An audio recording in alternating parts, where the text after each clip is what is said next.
أعوذ بالله من الشيطان الرجيم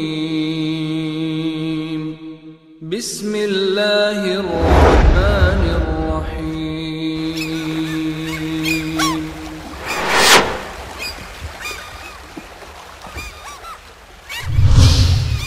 كنتم خير أمة أخرجت للناس تأمرون بالمعروف وتنهون عن المنكر وتؤمنون بالله.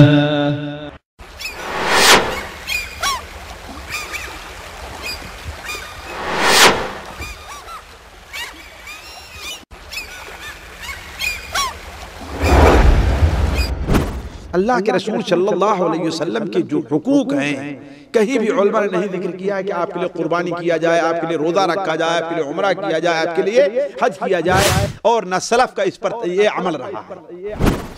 اگلا سوال ہے، اگر مشقت نہ ہو اور رغبت بھی ہو تو کیا ہر برس یعنی ہر سال حج کر سکتے ہیں، یا یہ کہ ایک مقامی شخص کا سعودیہ کے قانون کے خلاف ورزی ہے؟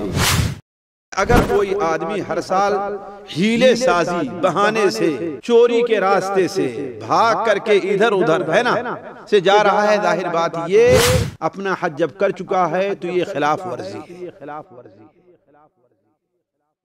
وَأَتِمُّوا الْحَجَّ وَالْعُمْرَةَ لِلَّهِ فَإِنْ أُحْصِرْتُمْ فَمَا اسْتَيْسَرَ مِنَ الْهَدْيِ وَلَا تَحْلِقُوا رُؤُوسَكُمْ حَتَّى يَبْلُغَ الْهَدْيُ مَحِلَّهُ فَمَنْ كَانَ مِنْكُمْ مَرِيضًا أَوْ بِهِ أَذًى مِّن رَّأْسِهِ فَفِدْيَةٌ مِّن صِيَامٍ أَوْ صَدَقَةٍ أَوْ نُسُكٍ فَإِذَا أَمِنْتُمْ فَمَنْ تَمَتَّعَ بِالْعُمْرَةِ إِلَى الْحَجِّ فَمَا اسْتَيْسَرَ مِنَ الْهَدْيِ فَمَنْ لَمْ يَجِدْ فَصِيَامُ 3 أَيَّامٍ فِي الْحَجِّ و7 إِذَا رَجَعْتُمْ تِلْكَ 10 كَامِلَةٌ ذَلِكَ لِمَنْ لَمْ يَكُنْ أَهْلُهُ حَاضِرِ الْمَسْجِدِ الْحَرَامِ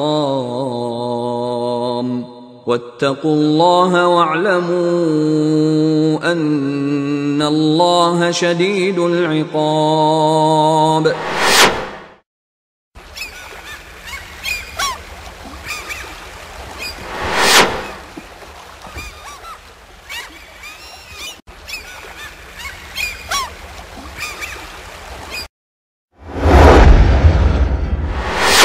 میں اپنی فوت شدہ والدہ کی طرف سے حج کرنا چاہتا ہوں اور میں نے اپنا حج کئی سال پہلے کیا تھا، تو آپ سے گزارش ہے کہ آپ حج کرنے کا افضل اور بہتر طریقہ سنت کے مطابق بیان کریں، اور حج کی اقسام میں کیا فرق ہے اور کون سی قسم افضل اور بہتر ہے؟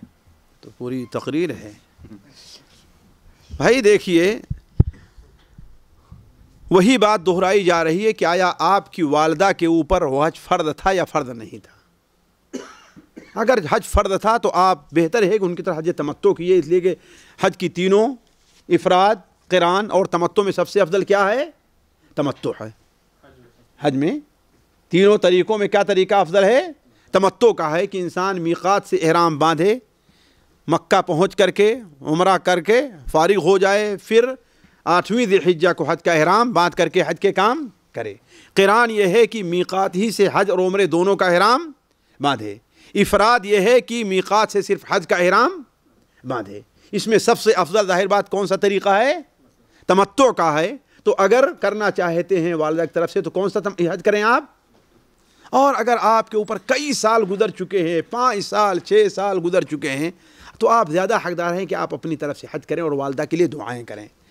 صحیح ابن حبان میں نبی کریم صلی اللہ علیہ وسلم کی حدیث ہے کہ اللہ جسے مالی طاقت دے رہا ہے، بدنی طاقت دے رہا ہے، مالی وسعت دے رہا ہے، 5 سال گزر گئے اور میرے پاس نہیں آتا ہے، تو وہ انسان محروم ہے۔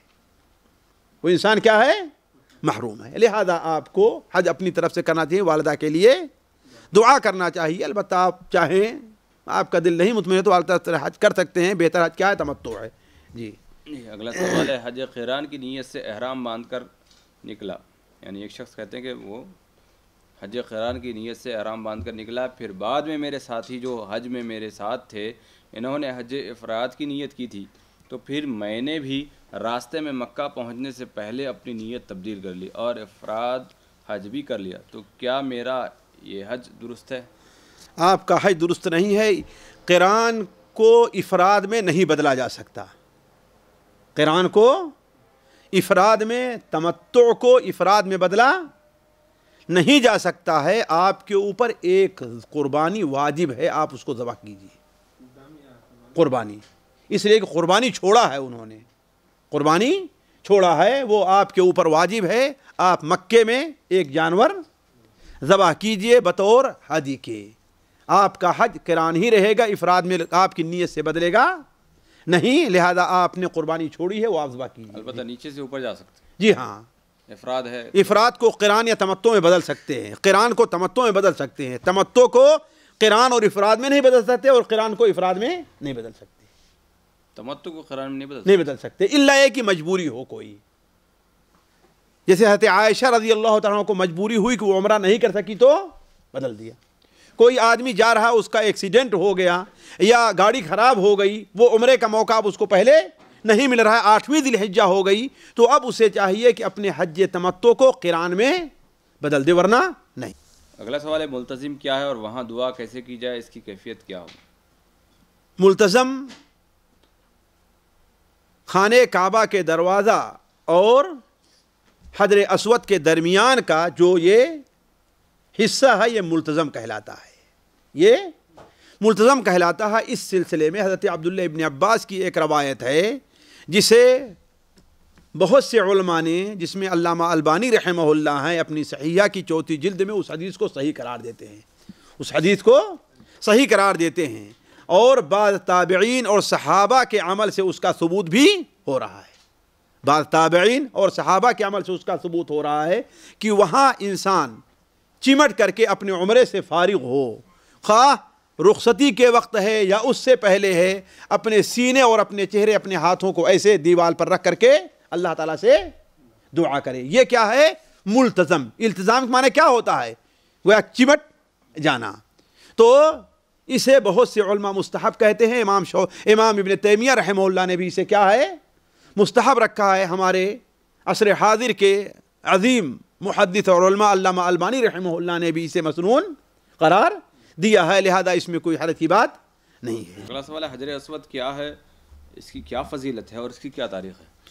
بھائی حجر اسود اللہ تبارک و تعالیٰ نے جب خانہ کعبہ حضرت ابراہیم علیہ السلام بنا کر کے تیار کر لیے تو اللہ تعالیٰ سے جبرائیل کے ذریعے سے ایک پتھر, بعض روایات میں آتا ہے کہ حضرت ابراہیم علیہ السلام نے اسماعیل سے کہا کہ جاؤ کوئی پتھر ڈھونڈ کر کے لے کر کے آؤ جسے یہاں پر نصب کر دیا جائے تاکہ یہیں سے لوگ اپنے طواف کی ابتدا کریں. تو آپ صلی اللہ علیہ حضرت ابراہیم علیہ السلام حضرت اسماعیل گئے, پتھر لے کر کے آئے جبل ابو قبیس سے, اور بڑا خوبصورت سا پتھر, اچھا دکھا, سفید تھا بالکل, وہ دکھا اور اسے وہاں پر نصب کر دیا گیا. یہ قصہ, یہ روایت, اس میں کوئی شک نہیں, مشکوک ہے. البتہ اس میں کوئی شک نہیں ہے, سنن ترمذی وغیرہ میں ہے, نبی کریم صلی اللہ علیہ وسلم نے ارشاد فرمایا کہ حجر اسود جنت سے آیا ہوا پتھر ہے. جنت سے یہ جب نازل ہوا ہے تو کیا تھا؟ دودھ کی طرح بالکل سفید تھا. سودت ہو خطایا بنی آدم, انسانوں کے گناہوں نے اسے کالا کر دیا ہے, اسے کالا کر دیا ہے. اس کا چومنا, اس کا استلام کرنا بڑے ثواب کی چیز ہے. نبی کریم صلی اللہ علیہ وسلم کا حدیث سنن ترمذی وغیرہ میں ہے کہ آپ نے ارشاد فرمایا کہ قیامت کے دن جب یہ پتھر اٹھایا جائے گا تو اللہ تعالیٰ اسے 2 آنکھیں دے گا جس سے دیکھ رہا ہوگا, اس کی ایک زبان ہوگی جس سے وہ گفتگو کر رہا ہوگا, اور جس شخص نے بھی اخلاص کے ساتھ, ایمان کے ساتھ اس کو اللہ تبارک و تعالی کا مقرب یا مبارک پتھر سمجھتے ہوئے اسے چومے گا یا استلام کرے گا تو قیامت کے دن یہ اللہ تعالیٰ کے سامنے اس کی گواہی دے گا, یا اس کی گواہی دے گا.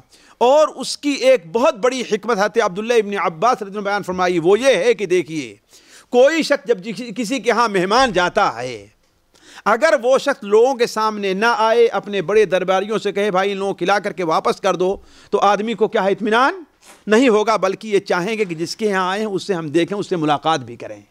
تو آپ لوگ اللہ تعالیٰ کے مہمان کے طور پر گئے ہیں، تو گویا حجر اسود کیا ہے؟ گویا میں کہہ رہا ہوں کہ اللہ تبارک و تعالیٰ کا ہاتھ ہے، آپ اسے چوم رہے ہیں، آپ اسے استلام کر رہے ہیں، تو گویا اللہ تعالیٰ کے دست مبارک کو چوم اور اس کا استلام مصافحہ کر رہے ہیں۔ تو حجر اسود کو چومنا یہ بہت بڑے ثواب کی چیز ہے، اور دنیا میں یہی ایک پتھر ہے کہ عبادت کی نیت سے جس کا چومنا یا استلام کرنا جائز ہے، اور کوئی جگہ نہیں ہے۔ جی یہ نیت رکھنا ضروری ہے کہ یہ مبارک ہے، اور یہ ظاہر بات ہماری یہ نیت تو ہے کہ حضرت مبارک ہے، یعنی حجر اسود تو ذات خود یعنی کوئی ہم تبرک حاصل کر سکتے ہیں۔ ہاں ظاہر بات ہے، اس کو چومنا ہی کیا ہے، تبرک حاصل کرنا ہے، لیکن ہم یہ سمجھتے ہیں کہ اللہ تعالیٰ کے حکم سے ہم یہ کر رہے ہیں۔ جیسے حضرت عمر رضی اللہ عنہ نے فرمایا تھا نا کہ میں جانتا ہوں کہ تو ایک پتھر ہے، تیرے اندر نفع نقصان کی کوئی قوت نہیں ہے، ہم نے نبی صلی اللہ علیہ وسلم دیکھا ہے تجھے بوسا، تو ہم اس لیے دیکھیے برکت حاصل کرنے کے مختلف طریقے ہیں۔ برکت حاصل کرنے کا یہ بھی طریقہ ہے کہ ہم مسجد میں نماز پڑھیں، وہاں نماز پڑھنا گویا ہم مسجد سے برکت حاصل کر رہے ہیں۔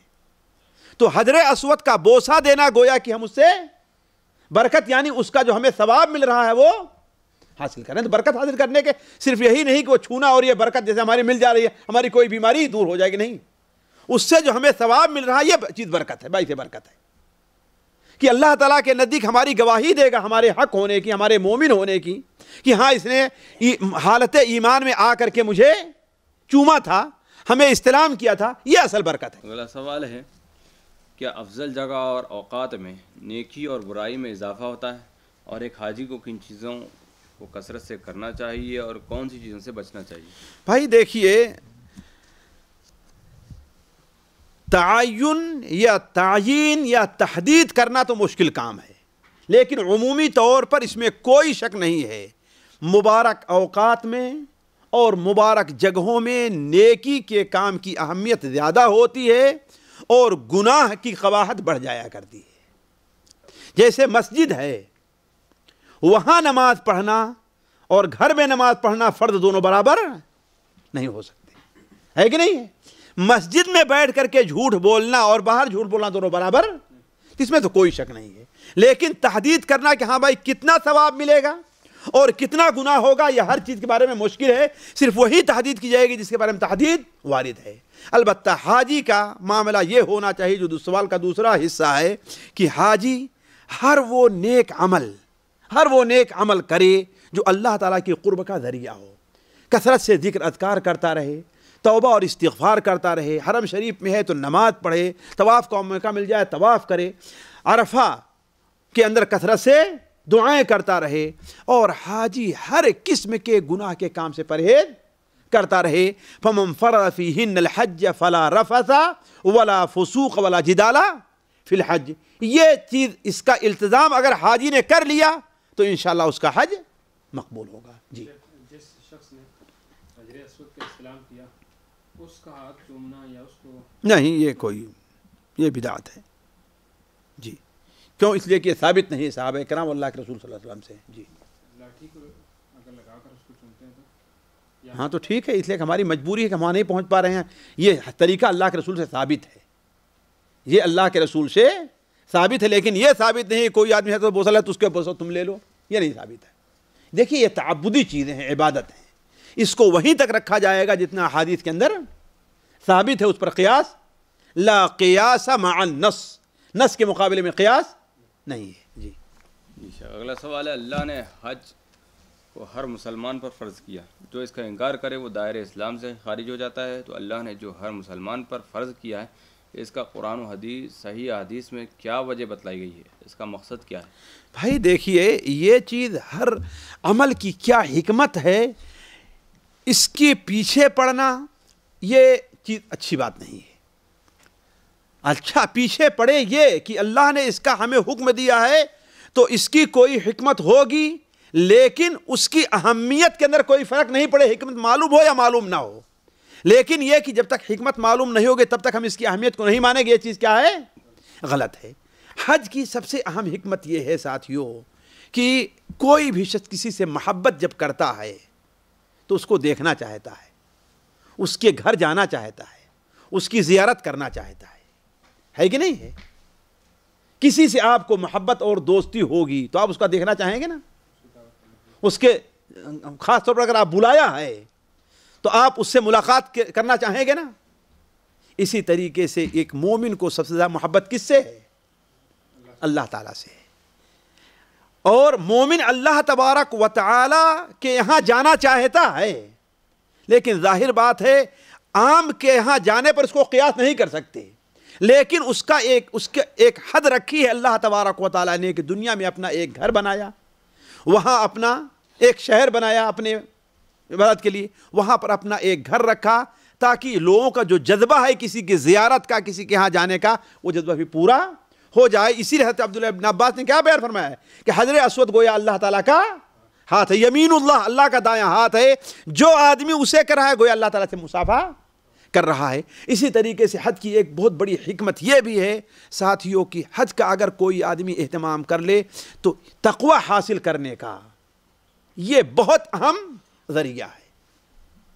انسان کے اندر اخلاص, اور انسان دنیا کی تمام ناد و نعمت سے الگ ہٹ کر کے وہاں پر جاتا ہے, اور جو طریقہ نبی کریم حج کا ہے اگر وہ انسان اختیار کرے تقوی حاصل کرنے کا بہت بڑا, اس کی بہت بڑی حکمت ہے کہ انسان کے گناہوں کی معافی کا بہت بڑا ذریعہ کیا ہے؟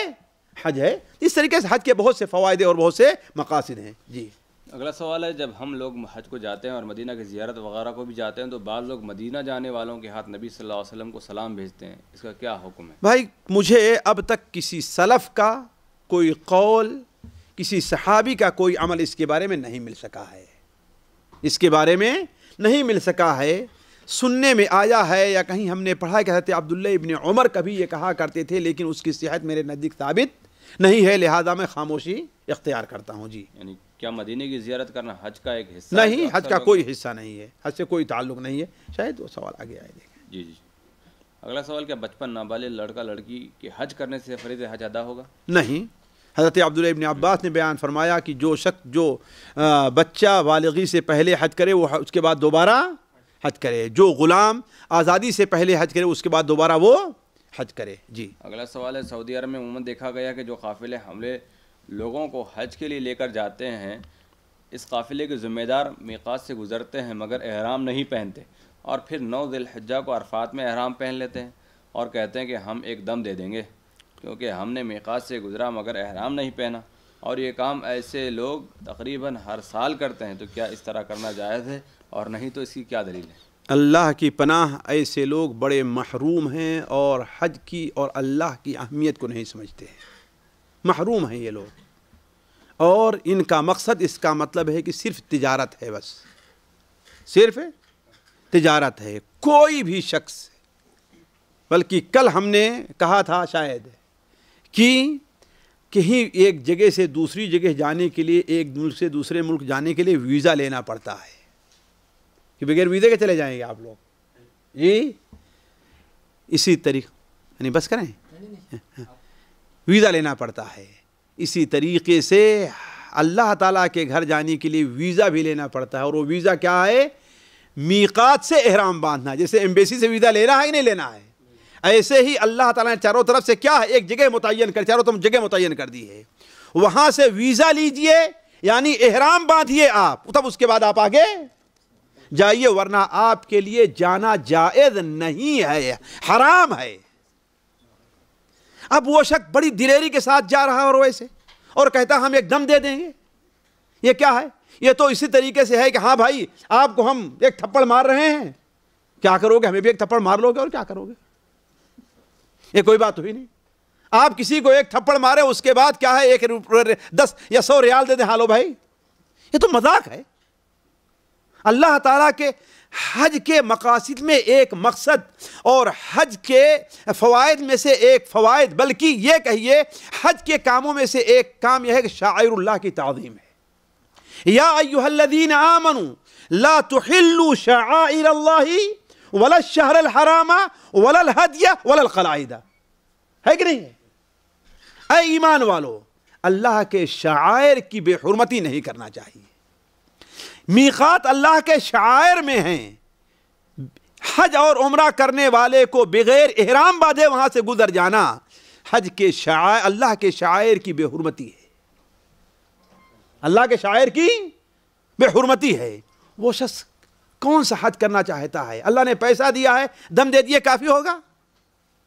یہ چیز کافی نہیں ہے، بلکہ ایسے شخص کو اپنے عمل سے توبہ کرنی چاہیے، توبہ کرنی چاہیے، اور آئندہ ایسا کرنے سے پرہیز کرنا چاہیے۔ تم نے پہلے حج کر، تمہارے اوپر، تم جا رہے ہو تجارت کے لیے، حج نہ کرو کوئی بات نہیں ہے، کس نے تمہیں مجبور کیا ہے کہ نہیں؟ حج کرنے پر مجبور کیا، اور تو اس دلیری سے جا رہا ہے، یعنی گناہ کا کام کر رہا ہو دلیری سے۔ یہ تو یہی ہے نا کہ کل امتی معافی الا المجاہرون، میری امت کے سارے لوگ بخش دیے گئے ہیں مگر وہ شخص جو سینہ زوری سے کام لیتا ہے۔ یہ تو سینہ زوری ہے کہ ہاں میں ایک دم دے دوں گا، یہ بات غلط ہے، بالکل سراسر غلط ہے۔ اگلا سوال ہے، میں انڈیا سے بذریعہ طیارہ جدہ پہنچا اور احرام نہیں باندھا، جبکہ مجھے پلین میں ہی احرام باندھنا چاہیے تھا، لیکن پھر میں جدہ سے احرام باندھ کر حج کر لیا، تو کیا میرا حج صحیح ہوا؟ آپ نے حج کے واجبات میں سے ایک واجب چھوڑا ہے، لہذا آپ کے اوپر دم ہے۔ ایک حج کے واجبات میں سے ایک واجب، اس لیے کہ حج کے واجبات میں سے واجب کیا ہے؟ میقات سے احرام باندھنا ہے، میقات سے احرام باندھنا ہے۔ آپ نے ایک واجب چھوڑا ہے، لہذا آپ ایک دم دے اور اللہ تعالیٰ سے اپنی اس کوتاہی پر توبہ اور استغفار کریں کہ ہاں ہم سے یہ غلطی ہو گئی ہے۔ جی یہ پوچھئے آپ احرام باندھنے سے پہلے، عمرہ حج کرنے سے پہلے، یہ نہیں کر لیا ہے تب آپ پوچھ رہے ہیں۔ جی عرفات میں پڑھی جانے والی افضل اور مسنون دعائیں وہ اذکار کیا ہیں؟ کتاب کے حوالے کے ساتھ برائے مہربانی بتلائیں۔ بھائی دیکھیے، سب سے بہترین ذکر تو معلوم ہے کہ لا الہ الا اللہ وحدہ لا شریک لہ، لہ الملک ولہ الحمد وہو علی کل شیء قدیر۔ البتہ جو دعائیں ہیں اس سلسلے میں کوئی دعا خاص نہیں ہے، نبی کریم صلی اللہ علیہ وسلم سے ثابت، صحابہ کرام سے ثابت، کوئی بھی دعا وہاں پر کی جا سکتی ہے، انسان اپنے حالات کے پیش نظر وہاں پر دعا کر سکتا ہے۔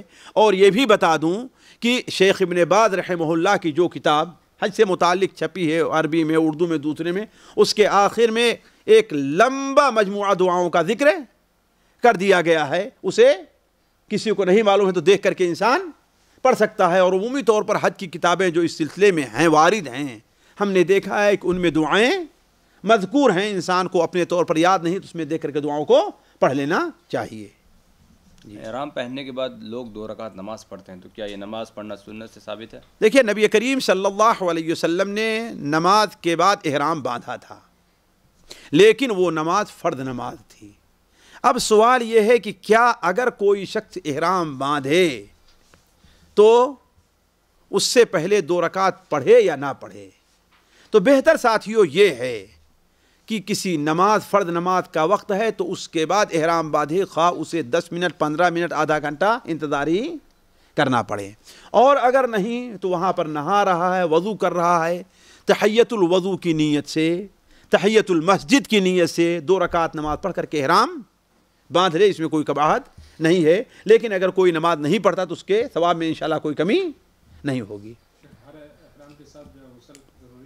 سنت کا طریقہ ہے، غسل نہیں ہے، اور تاکیدی سنت ہے۔ احرام سے پہلے غسل کرنا کیا ہے؟ یہ تاکیدی سنت ہے، نبی کریم صلی اللہ علیہ وسلم نے غسل فرمایا ہے۔ اور ان عورتوں کو بھی جو ان کو فطری ضرورت پیش آ گئی ہے، حائضہ ہیں یا نفسا ہیں، آپ نے انہیں بھی، حالانکہ وضو کرنے، غسل کرنے سے پاک نہیں ہوگی وہ، لیکن پھر بھی احرام باندھنے کے لیے آپ نے انہیں غسل کرنے کا حکم دیا ہے، لہذا غسل کرنا تاکیدی سنت ہے۔ میں کیا اور جا کر عمرہ کیا، اس کے بعد فوراً آگے حج کے لیے نکلنا تو 10 منٹ 15 منٹ کے لیے، ہاں تو سنت یہ ہے کہ آپ دوبارہ احرام باندھ رہے ہیں تو غسل کریں آپ۔ مالی استطاعت کے باوجود ملازمت چھن جانے کے ڈر سے حج نہ کرنا شریعت کی نظر میں کیسا ہے؟ اصل میں دیکھیے، اس ملازمت کا جو چھٹ جانے کا جو نتیجہ ہے اس پر نظر کی جائے گی۔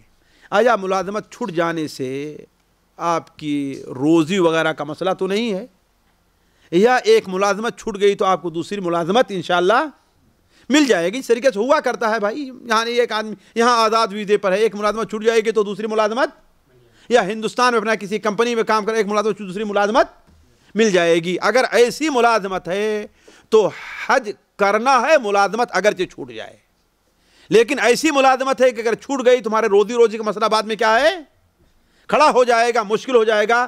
بل الانسان علی نفسہ بصیرہ، ہر آدمی اپنے بارے میں فیصلہ کر سکتا ہے۔ تو اگر ایسی ہے تو اس کو ٹال دے اور اس کے لیے کوئی دوسرا وقت تلاش کرے۔ جی، ایک بیمار شخص حج کرنے کا حکم کیا ہے، اور واضح رہے کہ اس کا مرض وقتی ہے، دائمی نہیں؟ ہاں، اگر ایسی بیماری ہے جو حج کے کام میں رکاوٹ بن رہی ہے اور حج فرض سے متعلق ہے تو ٹھیک ہے، وہ مؤخر کر دے، مؤخر کر دے۔ کیوں؟ اس لیے کہ بیمار آدمی ہے تو وہ حج کے ارکان کیسے ادا کرے گا؟ خاص طور بعض سخت بیماریاں اگر آ جائیں، سخت بخار ہے اور کوئی چیز ہے تو اس کو کون سنبھالے گا؟ جی، فقیر و محتاج، بچے نے حج کیا ہاں، لیکن بلوغت کے بعد یعنی اس کو پھر دوبارہ استطاعت نہیں ہے، کیا وہ والا حج اس کو کافی ہوگا؟ نہیں، کافی نہیں ہوگا، لیکن اس پر حج واجب نہیں ہے۔ جی، فقیر و محتاج کو حج کی ادائیگی کے لیے زکوٰۃ دینا کیسا ہے؟ کیا زکوٰۃ دی جا سکتی ہے، اس لیے کہ حج بھی فی سبیل اللہ میں داخل ہے، حج بھی فی سبیل اللہ میں داخل ہے۔ کوئی کہے کہ ٹھیک ہے یہ زکوٰۃ کما جاؤ تم اس سے حج کر لو، کوئی حرج نہیں انشاءاللہ۔ مجھے جہاں تک یاد رہا شیخ ابن عثیمین رحمہ اللہ کا یہ فتویٰ ہے، اگر مجھ سے بھول نہیں ہو رہی تو۔ جی، احرام کی کیا محظورات ہیں؟ تفصیلاً اور مدللاً جواب دے۔ احرام کے محظورات ساتھیوں کچھ ایسے ہیں جو عورتوں کے ساتھ خاص ہیں، کچھ ایسے ہیں جو مردوں کے ساتھ خاص ہیں، کچھ مرد عورت دونوں کے ساتھ خاص ہیں۔ محظورات احرام کا معنی جب سمجھتے ہیں یہ ہے کہ وہ کام جو حالت احرام میں منع ہیں۔ کچھ ایسے محظورات ہیں جس پر قرآن اور حدیث میں دلیل موجود ہے، اور کچھ ایسے محظور ہیں جس پر علماء کے اقوال جمہور، بلکہ اکثریت جمہور کی تقریباً سارے کے سارے علماء اس کے قائل ہیں، اگرچہ اس میں قرآن میں دلیل موجود نہیں ہے۔ جو محظورات احرام مرد عورت دونوں کے لیے عام ہیں، ان میں سب سے پہلا کیا ہے؟ بال کاٹنا ہے۔ پورے جسم سے کسی بھی حصے کا بال کاٹنا احرام کی حالت میں کیا ہے؟ جائز نہیں ہے۔ دوسرا کیا ہے؟ ناخون کاٹنا ہے، ہاتھ کا یا پیر کا۔ لیکن اگر کہیں ایک آدھ دو جگہ، دیکھیے بال کاٹنے سے مراد کیا ہے؟ پورا ہے، لیکن اگر کہیں علاج کی ضرورت ہے، کسی کو چوٹ لگ گئی سر کے بال کو، کیا ہے؟ تھوڑا سا چھیل کر کے وہاں پر مرہم پٹی کرنی ہے، تو اس میں کوئی حرج کی بات نہیں ہے۔ نبی کریم صلی اللہ علیہ وسلم حالت احرام میں آپ نے پچنا لگوایا تھا اور سر میں، اور معلوم ہے کہ بغیر سر کے بال کو اتنی جگہ چھیلے ہوئے پچنا لگایا نہیں جا سکتا ہے۔ ناخون آپ کا چوٹ لگی اور ٹوٹ گیا، درد کر رہا ہے، تو اس میں کوئی حرج کی بات نہیں ہے۔ لیکن بلا کسی وجہ پورے بالوں کو کٹانا یا پورے ناخون کو۔ تیسری چیز ہے وہ خوشبو لگانا، خوشبو کا استعمال کرنا مرد عورت ہر ایک کے لیے منع ہے۔ چوتھی چیز جمع، یعنی میاں بیوی کا تعلقات قائم کرنا، اور جمع سے پہلے کے جو کام ہوا کرتے ہیں وہ سارے کے سارے منع ہیں۔ پانچویں چیز ہے دستانہ پہننا۔ پانچویں چیز کیا ہے؟ دستانہ پہننا، جو مرد عورت ہر ایک کے لیے منع ہیں۔ اور چھٹی چیز ہے شکار کرنا، خشکی کے جانوروں کا، تری کے جانوروں کا نہیں۔ مچھلی کا شکار کر سکتا ہے، مچھلی کا شکار کر سکتا ہے، تو خشکی کے جانوروں کا شکار کرنا۔ یہ 6 کام وہ ہیں جو حالت احرام میں مرد عورت دونوں کو۔ پھر دیکھ لیے کیا ہے؟ بال کاٹنا، ناخون تراشنا، خوشبو لگانا، دستانہ پہننا، اور میاں بیوی کو جو تعلقات ہوتے ہیں ان سے متعلق گفتگو یا تعلق قائم کرنا۔ اور چھٹی چیز کیا ہے؟ شکار کرنا۔ کچھ ایسے کام ہیں جو صرف عورتوں کے لیے نہیں، کیا ہیں؟ مردوں کے لیے ہیں۔ عورتوں کے لیے نہیں، کیا ہیں؟ مردوں کے لیے ہے۔ وہ 2 کام ہیں۔ وہ سلے ہوئے کپڑے پہننا، لیکن سلے ہوئے سے مراد کیا ہے؟ سلے ہوئے سے مراد ہے کہ وہ کپڑا جو انسانی جسم کے مطابق سلا جاتا ہے۔ یہ نہیں کہ ہمارے چپل میں جوتے میں سلائی ہے تو وہ بھی اس میں داخل، ہم بیلٹ جو باندھ رہے ہیں اس بھی سلا ہوا ہے تو وہ بھی اس میں داخل نہیں۔ وہ کپڑا جو انسانی جسم کے مطابق سلا جاتا ہے۔ اور دوسری چیز جو مردوں کے ساتھ خاص ہے وہ اپنے سر کو ڈھکنا ہے۔ کس چیز سے؟ ایک ایسے کپڑے سے جو اس کے جسم سے ملا ہوا ہو۔ اگر اوپر ایسے ہے تو کوئی حرج کی بات نہیں ہے۔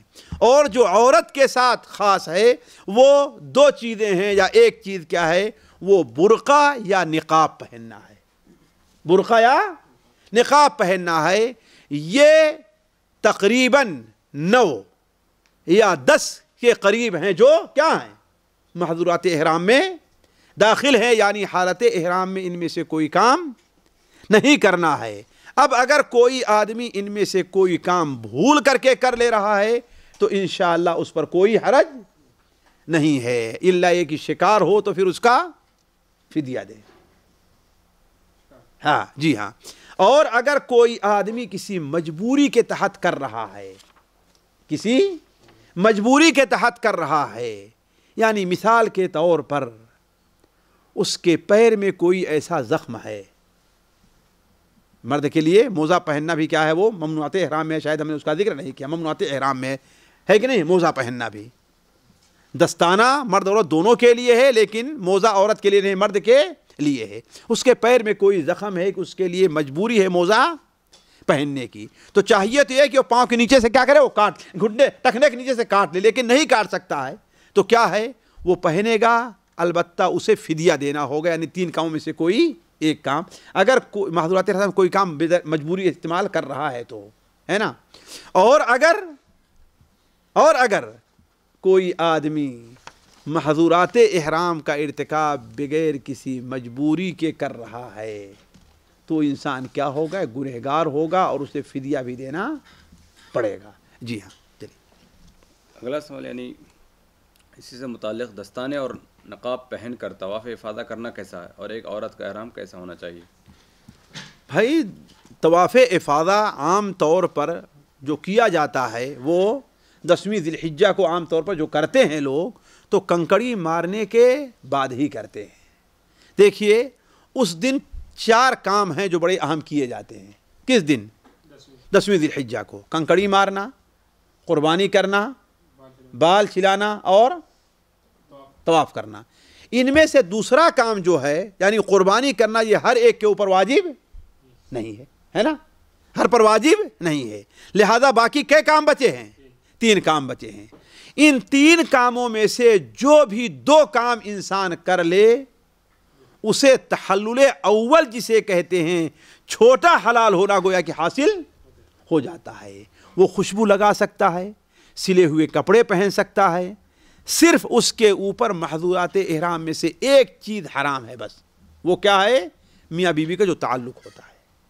تو اب اگر وہ یہ کر چکا ہے اور طواف افاضہ کر رہا ہے تو انشاءاللہ کوئی حرج کی بات، اس کے لیے کپڑا پہننا جائز ہے۔ جی دوسری بات، جی عرفات سے نکلے ہاں اور مزدلفہ آنے سے پہلے ہی مغرب کی نماز پڑھ لی تو جسے معلوم ہی نہیں تو کوئی حرجہ نہیں ہے، لا علم میں کوئی حرج نہیں ہے۔ جی جی لا علم میں کوئی حرج نہیں ہے۔ جسم کے جو ہے کسی حصے کے بھی بال کاٹنے سے احرام سے حلال ہو جاتا ہے بندہ، کہ صرف سر کے بال؟ صرف سر کے بال، صرف سر کے بال ہے، اگر داڑھی ہم نے منگوا لی یا اس میں شمار نہیں ہوگا۔ قرآن مجید میں محلقین رؤوسہم و مقصرین کا محلقین رؤوسکم مقصرین آیا ہوا ہے نا۔ حالت احرام میں خوشبودار صابن کا استعمال کرنا کیسا ہے، ہاتھ دھونے کے لیے، غسل کرنے کے لیے؟ اگر کوئی استعمال کر لے صابن تو اس کا کیا حکم ہے؟ دیکھیے اگر کوئی آدمی لا علمی میں کر لیا ہے تو انشاءاللہ کوئی حرج نہیں۔ جیسے بھی ہم نے کہا کہ محظورات احرام میں سے کوئی کام لا علمی یا بھول کر کے کر لیا ہے تو اس پر کوئی حرج نہیں ہے۔ ربنا لا تؤاخذنا ان نسینا او اخطانا۔ جی شک، لیکن اگر یہی ابھی صابن جو ہے نارمل جو استعمال ہوتے ہیں تو یعنی مجھے اپنی پوری بات کر لینے دیجیے، مجھے پوری بات کر لینے دیجیے، ہے کہ نہیں ہے؟ البتہ جان بوجھ کر کے استعمال کرنا، جان بوجھ کر کے استعمال کرنا، دیکھیے یہ بات ہونی چاہیے کہ صابن کا استعمال کرنا اسے عرف میں خوشبو لگانا نہیں کہتے ہیں۔ اسے خوشبو کا استعمال کرنا الا یہ کہ کوئی خاص شیمپو ہو، کوئی خاص صابن ہو کہ وہ خوشبو کا بھی کام دے رہا ہے، مقصد ہی ہے، اسی لیے بنایا جاتا ہے نا۔ جس طریقے سے تاج محل وہ لال قلعہ کے اندر ہے نا ایک ایسا فوارہ ہی بنا تھا جس سے پانی سے مل کر کے خوشبو بھی آیا کرتی تھی، ہے کہ نہیں؟ تو اب اگر ایسا کوئی شیمپو اور کوئی صابن استعمال ہو جائے کہ وہ صابن کے ساتھ ساتھ خوشبو کے لیے بھی استعمال ہو رہا ہے، تب تو یقیناً منع ہے، اس کو استعمال نہیں کرنا چاہیے۔ البتہ وہ صابن ہے تجارتی لوگوں نے اپنی تجارت چلانے کے لیے اس میں تھوڑا سا خوشبو بناوٹی یا کوئی خوشبو یا لکھ دیا ہے، بنا لیا ہے، لیکن اسے خوشبو کے لیے استعمال نہیں کیا جاتا۔ تو اصل تو یہ ہونا چاہیے کہ اس کے استعمال پر کوئی پابندی نہیں ہونی چاہیے۔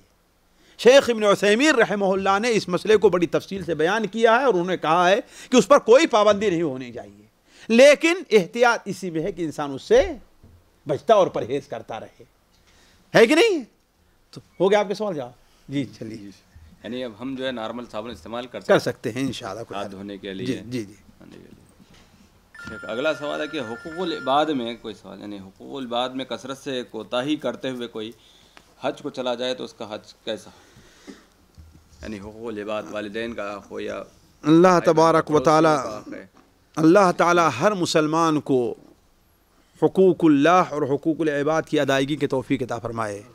ہر حاجی کو جو حج کے لیے جا رہا ہے اسے حج کے لیے نکلنے سے پہلے تمام حقوق العباد سے بری ہو جانے کی اللہ تعالیٰ توفیق عطا فرمائے۔ ساتھیو، حقوق العباد میں جہاں تک ہم نے سمجھا ہے، میں یہ نہیں کہتا کہ ہاں بھائی سارے اہل علم، میں کوئی عالم نہیں ہوں لیکن سارے اہل علم اس سے موافق بھی ہوں۔ دیکھیے، حقوق العباد دو قسم کے ہیں، حقوق العباد دو قسم کے ہیں، یا بندے کے اس کی ادائیگی سے متعلق اس کی دو صورت ہے۔ حقوق العباد کی ایک صورت تو یہ ہے کہ وہ آدمی حقوق العباد کو ہڑپ کیا ہے، بندوں کے حقوق کو ہڑپ کیا ہے، اس پر غاصب ہے اور اس پر شرمندہ بھی نہیں ہے، اس پر شرمندہ بھی نہیں ہے اور اس پر اصرار کر رہا ہے، تو ساتھیو یہ ایسا گناہ ہے جس کی موجودگی میں شاید بندے کی کوئی عبادت قبول نہ کی جائے۔ حج تو بہت اہم چیز ہے، بڑی اہم چیز ہے۔ کیوں؟ کبائر پر اصرار ہے، کبائر پر، اور اعمال کی قبولیت کے لیے شرط ہے کہ بندہ کبائر پر اصرار نہ کرے۔ ایسا حق اللہ تعالیٰ بخشتا نہیں ہے یہاں تک کہ صاحب حق معاف کر دے۔ حقوق العباد کی دوسری صورت یہ ہے کہ اس سے وہ کام ہو تو گیا ہے، ہو تو گیا ہے، اب بظاہر اس کے پاس ایسی طاقت نہیں ہے کہ وہ اسے بری ہو جائے، ادا کر لے۔ مثال کے طور پر اس نے اپنی زندگی میں چوری بہت کی ہے، اب اس کے پاس اتنا نہیں ہے کہ لوگوں کے پیسے واپس کر دے۔ بہت سے لوگوں کو گالیاں دی ہے، کچھ لوگ مر گئے ہیں، کچھ لوگ وہ ہو گئے ہیں، اب ہر ایک سے معافی مانگنا کیا ہے اس کے لیے؟ ایسا ہو سکتا ہے؟ نہیں ہو سکتا، لیکن بندہ اس پر شرمندہ ہے۔ تو یہ ایسا حقوق العباد ہے جس کے بارے میں امید اور پوری امید کی جا سکتی ہے کہ اگر بندہ اللہ تعالیٰ کے لیے اخلاص کے ساتھ حج کر رہا ہے تو اس کا یہ حج اس کے ان حقوق کو بخشوا دے گا۔ لیکن ایسا حق جو مار رہا ہے، مارنے پر اصرار کر رہا ہے، دینے کی کوشش نہیں کرتا، تو ایسا حق بندہ کو چاہیے کہ پہلے ادا کرے، اس کے بعد حج کرنے جائے، ورنہ اپنا پیسہ نہ خرچ کرے۔ اگلا سوال ہے، حاجی کے لیے سلے ہوئے کپڑے پہننا کیوں حرام ہے؟ بھائی دیکھیے، میں حکمت کی بات نہیں کرتا، کیوں ہے یہ، ہم تو سیدھے کہ ہمارے نبی نے یہ کہا ہے بس۔ اور اصلاً دوسری چیز یہ ہے کہ سلے ہوئے کپڑے کی تعبیر ہی غلط ہے۔ قرآن میں، حدیث میں کہیں نہیں آیا ہے کہ حاجی سلا ہوا کپڑا نہ پہنے۔ نبی کریم صلی اللہ علیہ وسلم جب حج کے لیے نکلنا چاہے، آپ نے مسجد نبی میں خطبہ دیا تو ایک صحابی نے کہا، اے اللہ کے رسول، احرام باندھنے والا کیا کیا کپڑا پہنے؟ تو آپ نے کہا کہ قمیص نہ پہنے، پیجامہ نہ پہنے، عمامہ نہ باندھے، برنس ٹوپی والا کپڑا نہ پہنے۔ تو آپ نے اس سے منع فرمایا ہے، یہ نہیں کہا کہ سلا ہوا کپڑا نہ پہنے، ہے کہ نہیں؟ تو وہ سلا ہوا کپڑا جو انسان کے جسم کے مطابق سلا جاتا ہے، قمیص کی شکل میں ہے، بنیانی کی شکل میں ہے، ٹوپی کی شکل میں ہے، موزے کی شکل میں ہے، اس کا پہننا کیا ہے؟ جائز نہیں ہے۔ باقی سلا ہوا کپڑا پہن سکتا ہے۔ اور دوسری بات یہ ہے جو انہوں نے یہاں پر کہی کہ کیوں حرام ہے، اس کی حکمت بہت سے علماء نے ذکر کی ہے۔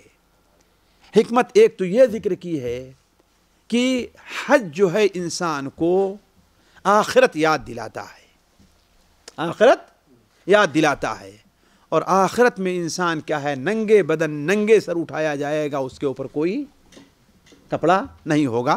اگلا سوال ہے، دوران حج ایک شخص نے منا میں ایام تشریق میں مستدنی کا ارتکاب کر لیا، تو اس پر کیا حکم ہے حالت احرام میں اور حالت احرام کے باہر؟ دیکھیے، حالت احرام میں وہ زیادہ بڑا گناہ ہے، اور حالت احرام کے باہر وہ گناہ کم درجے کا ہے، لیکن اس سے اس کا حج یا احرام فاسد نہیں ہوگا۔ حج یا احرام گناہوں میں صرف ایک گناہ ہے، یعنی حج کے جو ممنوع کاموں میں ایک کام ہے جس کے کرنے سے حج فاسد ہو جائے گا، وہ میاں بیوی کا تعلق ہے۔ اس کے علاوہ باقی جو ہیں ان پر کوئی اس سے حج فاسد نہیں ہوتا، البتہ اسے گناہ ہوگا، وہ آدمی توبہ کرے، استغفار کرے۔ جہاں اللہ تعالیٰ فلا رفث، اس لیے کہ حج کے مقصد کے خلاف یہ کام ہے۔ اللہ تعالیٰ کیا فرمایا؟ فلا رفث ولا فسوق۔ رفث کے معنی کیا ہوتا ہے؟ یہی شہوانی باتیں ہیں۔ من حج فلم یرفث، جس نے حج کیا اور کوئی شہوانی بات نہیں کی، تو یہ چیز کیا ہے؟ حج کے مقاصد کے خلاف ہے، البتہ اس کا حج فاسد نہیں ہوا۔ حج کے ثواب میں کمی، اگر وہ توبہ نہیں کرتا تو اس سے حج کے ثواب میں کمی واقع ہوگی۔ جی، اگلا سوال ہے، جب کوئی شخص بھول کر یا جہالت کی بنا پر احرام کی حالت میں ممنوع کام محظورات احرام کا ارتکاب کر لے تو اس کا حکم کیا ہوگا؟ اس سے پہلے یہ بات میں ذکر کر چکا ہوں کہ انشاءاللہ اس کے اوپر کوئی حرج نہیں ہے، الا یہ کہ شکار ہے تو شکار کا بدلہ دے گا، باقی کوئی حرج نہیں ہے انشاءاللہ۔ جی، آخری سوال ہے جی، شیخ، ایک بندہ جو ہے حج کرنے گیا، جی، اپنا کچھ ٹائم اس نے مزدلفہ وغیرہ میں جو گزارنا وہ گزارا، آگے جو دن ہے تھوڑے ٹائم وہاں گزارتا اور باقی سارا ٹائم گھر میں جا کر گزارتا ہے، تو اس کو گزارنا ہے حج کے دنوں میں کیسے؟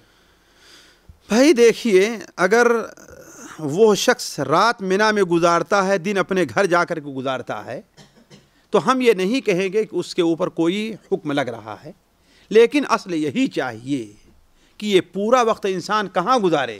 منا میں گزارے۔ نبی صلی اللہ علیہ وسلم کی یہ سنت رہی ہے۔ لیکن اگر کسی کے سامنے کوئی مجبوری ہے، منا میں آرام کرنے سونے کی جگہ نہیں مل رہی ہے، منا میں آرام کرنے سونے کی جگہ نہیں مل رہی ہے، یا اسے کسی قسم کی بیماری ہے، اگر وہ دن میں چلا جاتا ہے اپنے گھر پر یا اپنے کمرے میں، تو انشاءاللہ کوئی حرج نہیں۔ صرف گھر سے رات کو تو وہاں قیام کرتا ہے منا میں، ہاں، صبح چلتا ہے، جا کر اپنا کاروبار کرتا ہے، ٹیکسی چلاتا ہے، دکان کھولتا ہے، یہ سارے کاروبار، کوئی حرجہ نہیں ہے انشاءاللہ، کوئی حرج نہیں، اس لیے کہ اللہ تعالیٰ قرآن مجید ارشاد فرماتا ہے کہ جی حج جو ہے لوگوں کو ان تبتغوا فضلا من ربکم، جی انشاءاللہ کوئی حرج نہیں ہے۔ یعنی آخری سے پہلے بھی ایک سوال کر لیتے ہیں کہ ترتیب جو ہے حج کے اندر، یعنی پہلے منا اور عرفات، مزدلفہ اور منا میں بالخصوص جو ہے پہلے قربانی ہو یا پھر بال کٹوانا، اور یہ رمی جمرات ہے، طواف افاضہ ہے، یہ سب ان ساری ترتیبات کا کیا حکم؟ دیکھیے، کچھ ترتیب ایسی ہیں کہ جسے آگے پیچھے نہیں کیا جا سکتا۔ مثال کے طور پر طواف افاضہ اور وقوف بعرفہ ہے، طواف افاضہ اور وقوف بعرفہ ہے، اس میں آگے پیچھے ترتیب نہیں ہو سکتی۔ احرام ہے اور وقوف بعرفہ ہے کہ نہیں، اس میں آگے پیچھے نہیں، سب سے پہلے احرام، پھر وقوف بعرفہ، پھر طواف افاضہ ہے کہ نہیں، پھر اس کے بعد سعی ہے، اللہ کہ بعض علماء خاص طواف افاضہ کے اندر سعی کو آگے پیچھے کرنے کی اجازت دیتے ہیں، ورنہ عام طور پر علماء کا خیال نہیں ہے۔ اس کے علاوہ بعض واجبات وغیرہ ہیں، ہے کہ نہیں، ان میں آگے پیچھے کرنے میں انشاءاللہ کوئی حرج نہیں ہے، جیسے خصوصی طور پر 10ویں ذی الحجہ کے جو کام ہیں۔ اسی طریقے سے بعض واجب ہیں جنہیں آگے پیچھے نہیں کیا جا سکتا۔ مثال کے طور پر واجبات حج میں سے ایک حج باہر سے جانے والوں کے لیے ایک واجب کیا ہے؟ طواف وداع ہے، طواف وداع ہے۔ طواف وداع کو بھی کیا ہے؟ کنکڑی مارنے سے پہلے نہیں کیا جا سکتا. تو ہر رکن یا ہر واجب ترتیب میں ایک مقام نہیں رکھتے ہیں. جی طواف افاضہ کو طواف وداع کے ساتھ اکٹھا کیا جا سکتا ہے؟ کیا جا سکتا ہے خاص طور پر اگر کوئی عذر ہو تو. خاص طور پر اگر کوئی عذر ہو تو. بوڑھے لوگ ہیں آج کل، خاص طور پر بھیڑ کے زمانے میں بوڑھی عورتیں ہیں، مریض لوگ ہیں، ہے کہ نہیں ہے، یا ایسے ہے کہ ہاں بھائی انہیں کسی قسم کی بیماری جیسے دما وغیرہ کی بیماری ہے، اس بھیڑ میں نہیں چل سکتے دوبارہ، تو ٹھیک ہے. لیکن عام طور پر جوانوں کو چاہیے کہ وہ ہر کام الگ الگ کریں، اس لیے کہ دونوں الگ الگ. اس لیے کہ طواف وداع کا اصل مقصد کیا ہے کہ مکہ مکرمہ چھوڑنے سے پہلے آخری کام کیا ہونا چاہیے؟ بیت اللہ کا طواف ہونا چاہیے. یہ چیز جی جو 10ویں کے جو کام تھے وہ سارے دن ہی میں ہونے چاہیے یا رات کو بھی کچھ کیے جا سکتے ہیں؟ رات کو بھی کیے جا سکتے ہیں. قربانی وغیرہ یا جی ہاں طواف افاضہ بعد میں بھی ہو سکتا ہے. وہ تو دن کے کام جو ہے رات میں. اصل میں حج کے اندر ذرا یہ ہے کہ اس میں حج کے کاموں میں عام طور پر رات پہلے ہوتی ہے اور دن بعد میں ہوتا ہے. لیکن حج کے کام بہت سے یہ حج کے اعمال فرق ہیں کہ دن پہلے ہوتا ہے اور رات بعد میں. جیسے عرفہ کی رات، کیا عرفہ کے پہلے والی رات کا اعتبار نہیں کیا جائے گا، لیکن عرفہ کے دن میں نہیں قیام کیا، اس کے بعد وہ رات میں قیام کیا تو چل جائے گا. ہے کہ نہیں ہے؟ رمیہ جمرات ہے، پہلے والی رات جو اسی دن کی رات ہے اس کا اعتبار نہیں ہوگا، لیکن اس کے بعد والی رات میں جمرہ کرے تو ہو جائے گا. تو اس ناحیے سے حج جو ہے دوسرے اعمال سے مختلف ہے. جی تو رات میں ہو سکتا ہے. جی یعنی جمرات وغیرہ سب کچھ رات میں ہو سکتا ہے کسی بھی وقت. کسی بھی وقت. شیخ وہ جو احرام کے متعلق آتا ہے، اگر کسی طواف افاضہ جو ہے شام سے پہلے نہیں کیا تو پھر دوبارہ. حضرت ام سلمہ کی وہ روایت ہے، لیکن وہ روایت اولاً تو سند کے لحاظ سے اس کی صحت علماء کے نزدیک مختلف ہی ہے. دیکھیے کسی چیز کو لوگوں پر واجب کرنے کے لیے ضروری ہے کہ ایسی کوئی دلیل ہو جو اس پر مناقشہ نہ کیا جا سکے یا جس پر مناقشہ غیر معقول ہو.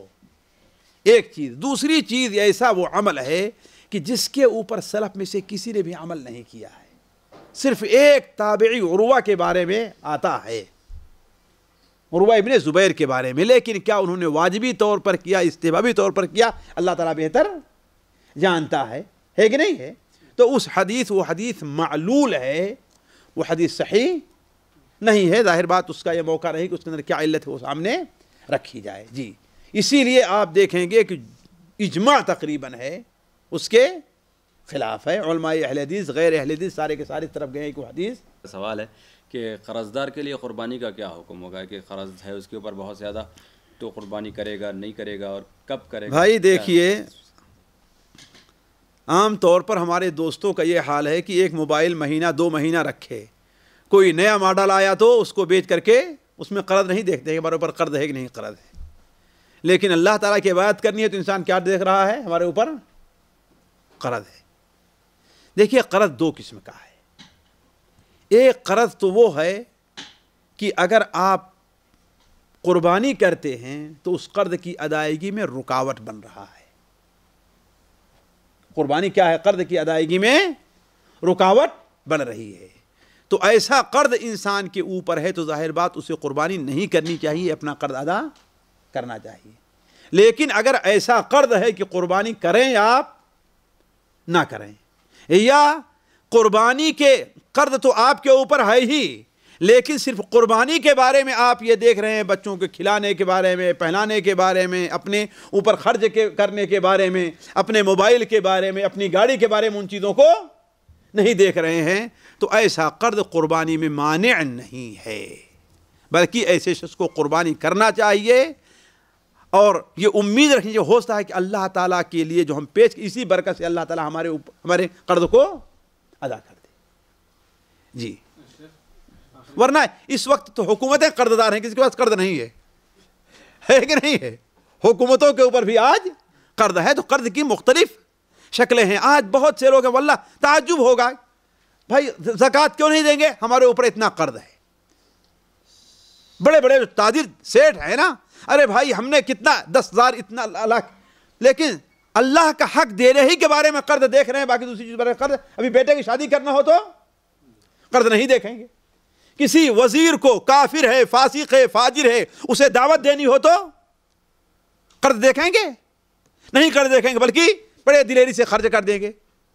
تو اس کا مطلب یہ ہے کہ جہاں وہ نہیں دیکھتے اس بارے بھی تم نہ دیکھو، اللہ کا حق مقدم رکھو. جی کچھ لوگ جو ہیں حج کے دنوں میں ان کی ڈیوٹی لگائی جاتی ہے گورنمنٹ کی طرف سے یا ادارے کی طرف سے، اس عرفات میں، مزدلفہ، مینا وغیرہ میں ڈیوٹی کے لیے گئے ہوتے ہیں، حالانکہ ان کو ادارے کی طرف سے اجازت نہیں ہے حج کرنے کی، تو ان کا حج یہ کر لینا. بھائی دیکھیے، اگر حج کرنے سے ان کا جو کام ہے اس میں رکاوٹ، حج کرنا اس میں رکاوٹ بن رہا ہے تو نہیں کرنا چاہیے. اس میں کوتاہی ہو رہی ہے، کمی واقع ہو رہی تو نہیں کرنا چاہیے. لیکن ان کے حج کرنے سے کوئی فرق نہیں پڑتا ہے، کوئی رکاوٹ نہیں ہے. حج کر بھی رہیں اور کوئی رکاوٹ نہیں بن رہی ہے تو انشاءاللہ کوئی حرج نہیں. ذرا غور کریں گے، جس مقصد کے لیے انہیں لگایا گیا ہے اس کی مثال میں دوں کہ شوہر اپنی بیوی سے کہتا ہے کہ تم روزہ نہ رکھو، تو ٹھیک ہے، بات کم ماننی واجب ہوگی. جبکہ روزہ رکھنے سے شوہر کے جو حقوق ہیں ان کی ادائیگی میں کوتاہی ہو رہی ہے. لیکن شوہر کے حقوق کی ادائیگی میں کوئی کوتاہی نہیں ہوتی. وہ سعودیہ میں بیٹھے ہوئے ہیں اور کہیں تم روزہ نہ رکھو.